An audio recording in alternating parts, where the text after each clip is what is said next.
ASAP Protocol Particulars, the video interview series where we meet with authors of ASAP CRN protocols. Today, I'm talking with Rachel Bates, a postdoctoral fellow on Team Schapira. For today's episode, we're going to be discussing your protocol, culturing, and passaging of iPSC-derived intestinal organoids. So before we get started, Rachel, can you tell us briefly about your ASAP project and how the protocol relates to your project? Yes, so as a group, the Schapira Lab, we're really interested in looking at the role of gut in the pathology of Parkinson's disease.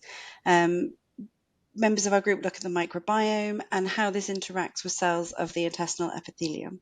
So to do this, we have set up an intestinal organoid culture system. I think this is the best way of modeling all the different cell types and replicating the tissue of origin.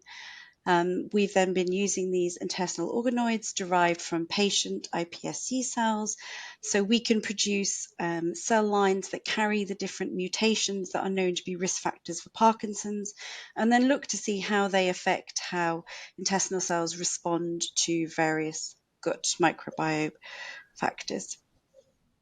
Great, that's so exciting. I think that these organoids are really such an amazing tool. So I imagine that there are some challenges to generating these organoids. So can you talk about the most critical steps in the process? So what are, insights or tips that you would give people just starting to use your protocol? Yeah, so initially when we started in the lab, we used the stem cell. So they have an intestinal organoid kit. And that, I think, if you're starting, is a great place to begin. It has everything you need. But we found that the kit was not giving successful cultures for all the iPSC lines that we were looking at. So we've tried to modify the protocol a little bit, and we've created our own defined cell culture medium that we use instead of the stem cell one, that allows more freedom to change depending on the line or the questions that you're asking. I think when setting up the organoid cultures, the quality of the components that you use is critical in the success. A lot of the older protocols used cell conditioned medium to produce the Wnt proteins or the spondin proteins. We actually now use compounds that were developed by Chris Garcia at Stanford. So this is a surrogate Wnt activator and our spondin FC protein. So as far as I know, you can only buy these from immunepreciseantibodies.com, but I'm sure there'll be more available in the future. And we found these give us the best and most consistent cultures from line to line. When you're doing the passaging, one of the things I found the hard way when I started was losing a lot of organoids during the passaging steps. So I found that it's quite critical to coat your plasticware in the anti-adherence solution, so you can get it from stem cell. There's other companies that do similar compounds. So anything that you're using to pipette or move the organoids, I generally coat with this anti-adherence pipette tips, the falcon tubes, anything like this. And this reduces the loss of the organoids from passage to passage. We've also found one of the most critical components in a successful culture is the matrix, the basement membrane that you choose to grow your organoids in, or that you use to make the domes. There's several different ones available in the market. There's one that we prefer called Cultrex Type R1 from R&D, and this has got a higher level of intactin, and so it makes for a stiffer dome, and I think gives the organoid a better chance of initiating when you first start the cultures.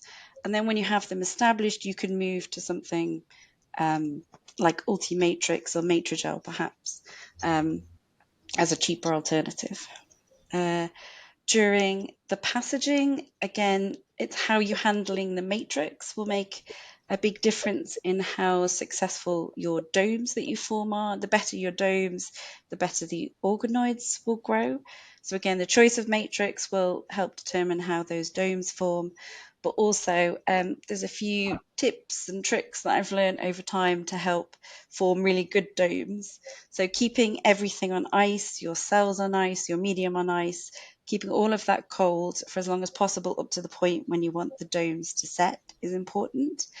And then sometimes when you pipette down the dome, they will collapse and you'll get a flat surface, and this will prevent your organoids growing properly. So I can't remember where I got the idea, but you fill a large cell culture flask with water. It's like a hot water bottle.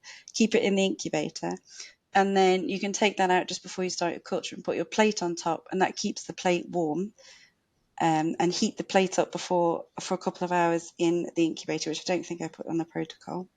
And this means that when you add your dome to the plate, it will set immediately and you'll get a much rounder shape than if you wait for it to collapse. I also have in the protocol that we turn the plate upside down. This takes a bit of practice for it not to smear across the plate. You just have to give a confident flick and go for it. And then all the organoids sort of settle on the top of the dome, so they get better oxygen supply from the medium than if they all sink to the bottom. I think that's it for the matrix. For the passaging the cells, I would say the important part is trying to get rid of as much of the old cells or cell debris as you possibly can. And this is a bit tricky. You spin them down and you'll have a layer of your pellets and then a layer of kind of cloudy mush on the top. And the trick is to pipette as much of that off as you can without taking your organoids. And it can take a bit of practice. And because you've coated your tube with anti-adherence solution, obviously, if you knock your tube, your pellet immediately detaches. So if that happens, just rechill it, respin it, and start again. But the better you get at removing the cell debris, the cleaner your cultures will get quicker. So I think those are the most important steps. Great. So you just talked, I gave a ton of really good tips about sort of the process of creating the ideal environment for growing these organoids.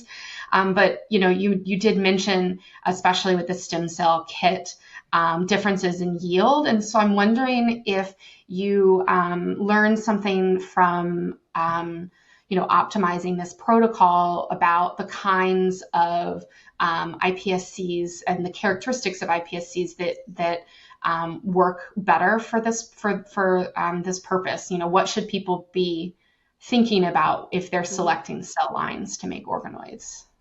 So, I mean, first, the same principles as for any cell line that you're deriving from iPSCs. You need good quality cultures, nice, clear, defined colonies before you begin, no non-differentiating cells to be present produces the best culture. We found actually that the cultures that give good neurons don't necessarily give organoids and vice versa. So when we first started, we had quite a few that failed, or they would produce organoids and then over several passages they would sort of fail. So we found the best way to pick those cultures early on before you waste time and money is during the differentiation process at day 3 is to do an extra well, and then we take that well and we do PCR for SOX17 and FOXA2, and you should have really good expression, 100-fold increase in those genes. And some lines, no matter what we do, they just don't differentiate very well, and we don't take those any further now. We already know if you don't get good induction of those genes, there's no point carrying on past that point. You might find you get a small increase, and then changing the density at which you plate your iPSCs can actually make quite a difference. You want about 90% when you start differentiation, but obviously that can change from line to line. And some iPSC lines don't like getting too dense. You start to get a lot of death. So you'll need to optimize that for each line, unfortunately. Great, that's such useful information.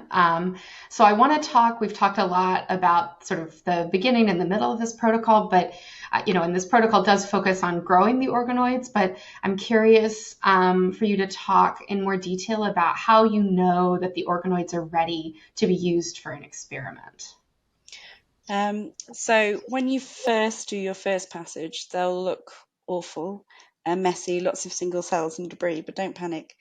So it takes anywhere between 10 to 20 days sometimes for the first organoids to develop. You'll start to see the budding and the cystic organoids. And then from that point, you're trying to clean them up, remove cell debris, cells that are differentiating non-specifically.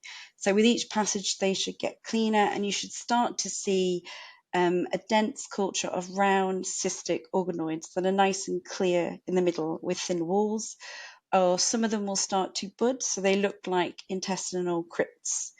But they should, if they're healthy, they should sort of be opaque and see-through and clear.